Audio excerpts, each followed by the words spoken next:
بسم اللہ الرحمن الرحیم. کہ کبھی کبھی خاموش رہنا بھی بولنا ہوتا ہے، اور بعض لوگوں سے تو میرا مشورہ یہ ہے کہ آپ کچھ نہ کریں، یہی آپ کا بہت بڑا کارنامہ ہوگا. بعض لوگ کہتے ہیں جی کچھ ہونا چاہیے، کچھ نہ، آپ کچھ نہ کریں برائے مہربانی. آپ کچھ نہ کریں تو آپ کی خدمت شمار ہوگی. کام خراب کرنے والے لوگ جی، ماحول خراب کرنے والے لوگ جی.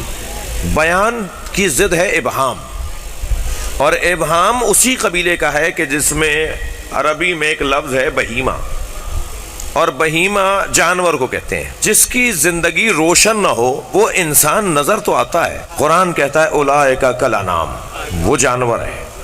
جس کی زندگی روشن زندگی نہ ہو وہ اللہ کی مخلوق تو ہے، لہذا قرآن کی زبان میں وہ آیات الہی میں سے تو ہے، مگر وہ آیات محکمات میں سے نہیں ہے، آیات متشابہات میں سے ہے. جو روزانہ رنگ بدلتا ہو، جو روزانہ ڈھنگ بدلتا ہو، جو روزانہ در بدلتا ہو، جو روزانہ عقیدہ بدلتا ہو، جو روزانہ پیر بدلتا ہو.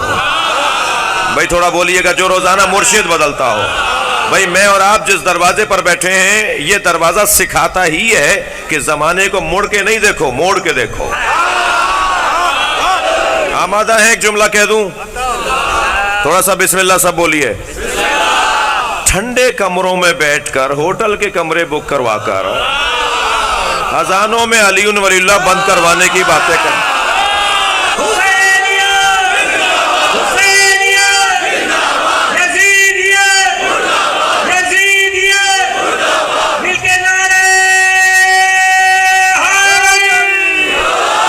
بلندتر صلوات پڑھیں محمد و آل محمد.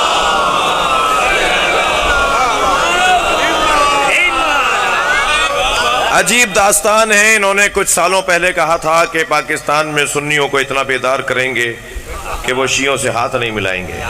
یہ پریشانی اس بات پر ہے کہ میری تو ہر مجلس میں 4 لوگ شیعہ ہو رہے ہیں. مشکل کہیں اور کی ہے. صلوات پڑھیں ذرا محمد و آل محمد.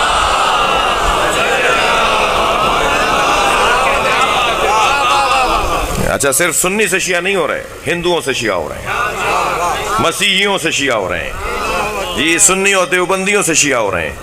آزادی بیان ہے، آزادی عقیدہ ہے، کوئی کسی کو روک نہیں سکتا. جس کو جو بات سمجھ میں آ جائے اسے عمل کرنے کا حق ہے. البتہ ایک صاحب مجھ سے کہنے لگے میں نے بہت سنی دیکھیں جو شیعہ ہوئے ہیں، کوئی شیعہ سنی نہیں ہوتا. میں نے کہا نہیں، کچھ میں نے شیعہ دیکھیں جو سنی ہو جاتے ہیں. کہنے لگے جی کہاں دیکھ لیے؟ میں نے کہا ہمارے یہ افسران جو جب چاہیں ہاتھ باندھ لیتے ہیں. اچھا میں بول کسی اور کو رہا ہوں، آپ خفا آپ ہو رہے ہیں. یہ 4 سنی بھائیوں میں کھڑے ہو کر ہاتھ باندھ لیتے ہیں. مجھے وہ سنی بڑا اچھا لگتا ہے جو لاکھوں شیعوں میں ہاتھ باندھ کے نماز پڑھتا ہے. وہ کربلا میں، نجف میں، مشہد میں ہاتھ باندھ کے نماز پڑھ کے بتاتا ہے جس عقیدے کو میں نے سمجھ لیا ہے اس پہ عمل کرنے کی جرت بھی رکھتا ہوں. اور دوسرا پیغام یہ دیتا ہے شیعوں سے ڈرنا نہیں ہے، مارتے نہیں ہیں. جو ہمارے درمیان آ کر سکون محسوس کرے وہ تمہارے پاس نہیں رہے گا، یہاں آئے گا. اور آج نہیں کل سب یہی کہیں گے.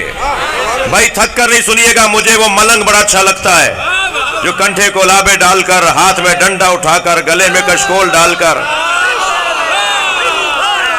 کوچہ بازاروں میں اور شاہراہوں پر آوازیں لگاتا ہے آج نہیں کل سب علی علی کہیں گے.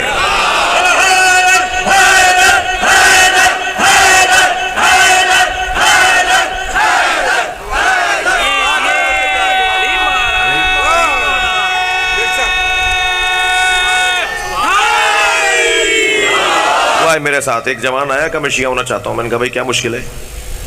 مجھے تو بھرتی کرنی نہیں ہے، میں شیعوں کی بھرتی نہیں کرتا. جو پرانے شیعہ ہیں وہی اچھے شیعہ ہو جائیں. ناراض ہو رہے ہیں آپ جی، ناراض ہو رہے ہیں. میں جو نیا شیعہ آ رہا ہوتا ہے نا، میں اس سے 4 سوال کرتا ہوں. 4 سوال کرتا ہوں. کچھ لوگوں کو وہ سوال اچھے نہیں لگتے، کرنے دیجئے انہیں تنقید. بھائی اگر آمادہ ہیں تو ایک منزل آگے آ رہا ہوں. 1 سال پہلے کہا فلاں کراچی تیرے باپ کا نہیں ہے. ہم نے کہا پاکستان زندہ باد. اور اب کہہ رہے ہیں کہ کبھی یہ وہاں جاتا ہے، کبھی یہ وہاں جاتا ہے، کبھی یہ خانے وال جاتا ہے، کبھی یہ حیدرآباد جاتا ہے، اور ہم یہاں ٹھنڈے کمرے میں بیٹھے ہوئے اس پہ باتیں کر رہے ہیں.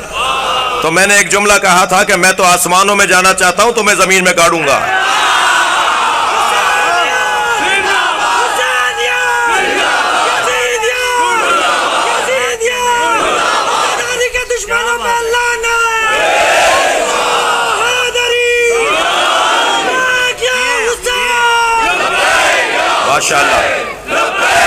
ماشاءاللہ.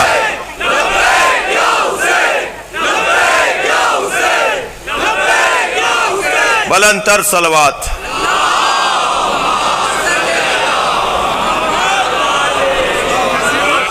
بھائی دیکھیے یہ جو علی ولی اللہ کی آوازیں ہیں نا، یہ ہمارا مسئلہ نہیں ہے، یہ دین کی ضرورت ہے، یہ دین کی ضرورت ہے. ہماری عزت تو اس میں ہے کہ ہم ضرورت دین کو پورا کر رہے ہیں. اگر علی ولی اللہ نہیں پڑھیں گے نا تو ہر نفسیاتی بیمار نبوت کا دعویٰ کرتا رہے گا. انہیں کچھ اور مشکل کہیں اور ہے، انہیں مشکل کہیں اور ہے، پریشانی کہیں اور ہے. یہ جس انداز سے، اچھا پھر ان کو آپ پیغام دے دیں نا کہ یہ آرزو ہے تو تمہارے بڑے بھی اپنے سینے میں لے کر منو مٹی کے نیچے چلے گئے اور آج انہیں کیڑے کھا رہے ہیں. مگر یہ آواز یہاں کی نہیں ہے. صدائے علی ولی اللہ وصی رسول اللہ. میں تو گزارش کروں گا، کر چکا ہوں، یہ فیصلہ بزرگ کریں گے. میں تو ایک طالب علم ہوں، یہ گزارش کر چکا ہوں ایک اسلام آباد کے جو ملکی سطح کا اجلاس تھا اس میں، اور بہت مدت بعد، کوئی 25 سال کے بعد ساری جماعتوں نے مل کر، تمام ہمارے مذہبی اداروں نے مل کر ایک قومی وقار کا مظاہرہ کیا ہے اور قومی آبرو کا مظاہرہ کیا ہے. اور یہ بات بڑی دیر سے لوگوں کی خواہش اور آرزو تھی کہ سب ساتھ نہیں ہو سکتے. مجھے جگہ جگہ مجلسوں میں روک روک کے کہتے تھے اتحاد نہیں ہو سکتا. علامہ ساجد نقوی اور علامہ راجہ ناصر صاحب اور ISO اور JSO یہ سب ساتھ نہیں بیٹھ سکتے. تو اب بیٹھ گئے تو آپ لوگوں نے شاباش دی. ان سب کی سلامتی کے لیے بلند تر صلوات پڑھیں.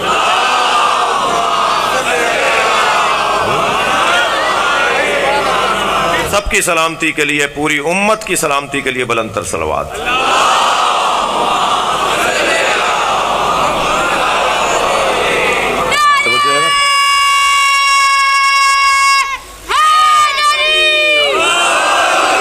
تو یہ جو اذان کی آوازیں ہیں نا، یہ خلیفتہ بلا فصل.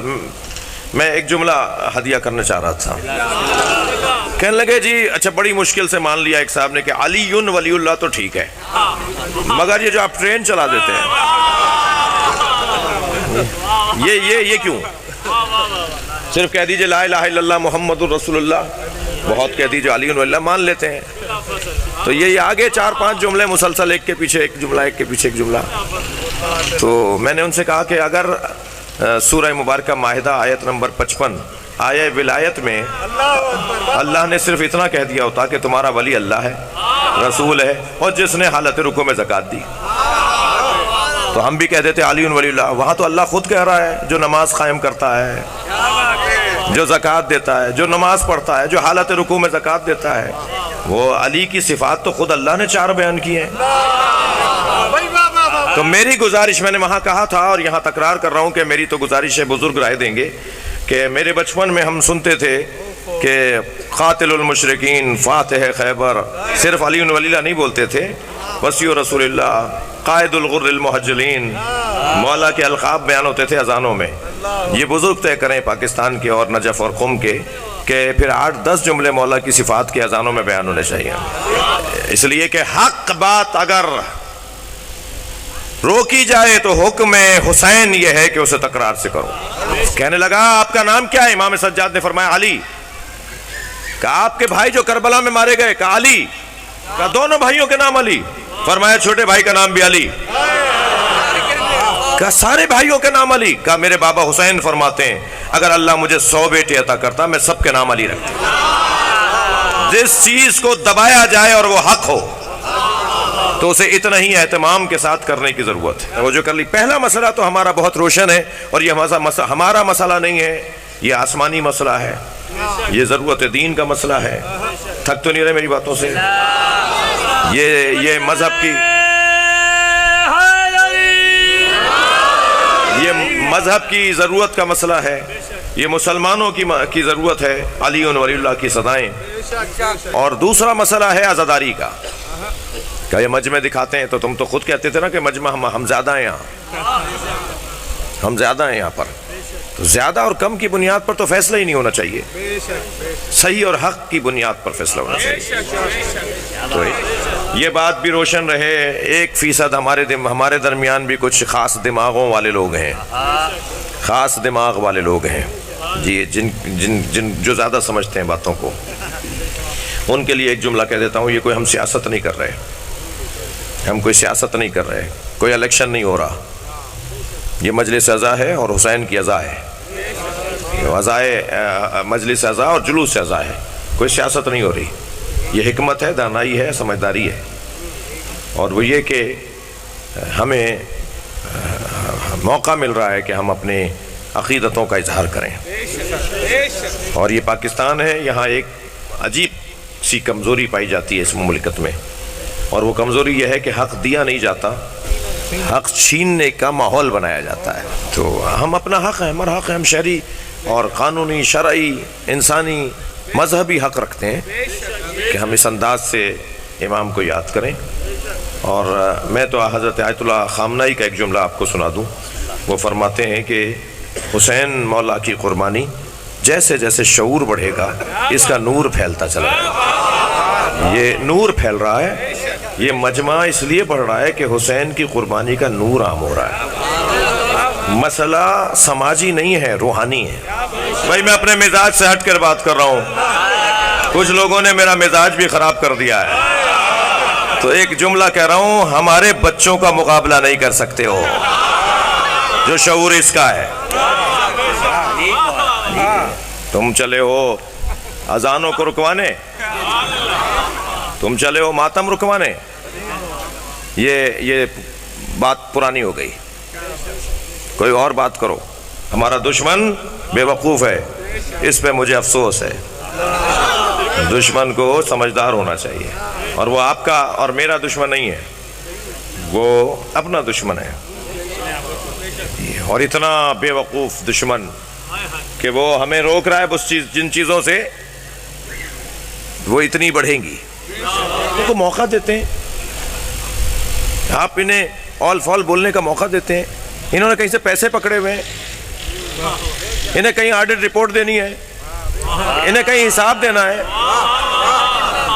اور شریف النفس شہریوں کے خلاف انہیں بولنے کا موقع دیتے ہیں، جنہوں نے ہمیشہ رو کر، عزاداری کر کے، ماتم کر کے، صبر کر کے اپنے مذہب کو یہاں تک پہنچایا ہے۔ یہ مجمع جو حسین کے عزاداروں کا مجمع ہے، یہ مجمع صابروں کا مجمع ہے۔ کوئی اگر آپ کے کسی عزیز کو تھپڑ مارے اور آپ کھڑے ہوئے رو رہے ہوں تو آپ کو کیا کہا جائے گا؟ جی ہمیں اہل بیت نے کہا ہے، ورنہ جنہوں نے امام حسین کو اذیت پہنچائی تھی ہم ان کے ماننے والوں سے آج بدلہ لے لیتے۔ ایک صاحب کہنے لگے کب تک کربلا کا ذکر ہوگا؟ جب تک یزید کا حمایتی موجود ہے۔ میں تو ڈھونڈ رہا تھا پاکستان میں یزید کے حمایتی کون ہے، الحمدللہ چہروں سے نقابیں اتری ہیں، اس ملک کے اندر کچھ نکل آئے ہیں، تو جتنا یزید کے حمایتی نکلیں گے اتنا ہی حسین کے عزادار نکلیں گے۔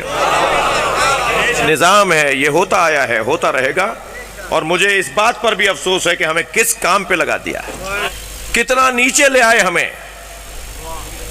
اس ملک کے حالات نے اور ان معاملات نے، ہمیں کتنا، اس ممبر سے بیٹھ کر میں پون گھنٹے تک آپ کو یہ باتیں کرتا، مجھے خود احساس ہے کہ ہم کہاں ہیں، کس کیفیت میں ہیں۔ مجھے ابھی کوئی 40-45 منٹ ہو گئے ہوں گے آپ کو بولتے ہوئے، آپ سے بات کرتے ہوئے، ہمیں نیچے لے آئے کہ ہم ان موضوعات پر بات کر رہے ہیں۔ ہمیں تو یہاں بیٹھ کر حسین کا نظام معیشت سمجھانا تھا، ہمیں تو یہاں بیٹھ کر حسین کا نظام امن سمجھانا تھا، ہمیں یہاں بیٹھ کر امام حسین کا نظام تجارت سمجھانا تھا، ہمیں تو ممبر سے بتانا تھا کہ ملک کیسے چلتا ہے۔ لبیک یا حسین،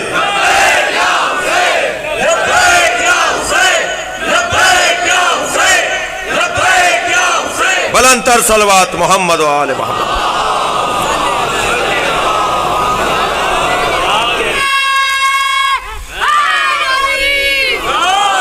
مگر ایسا ماحول بنا دیا جاتا ہے، پھر اس ماحول سے استفادہ کرنا بھی اسی ممبر کا کام ہے، اور الحمدللہ بھرپور استفادہ کر رہے ہیں۔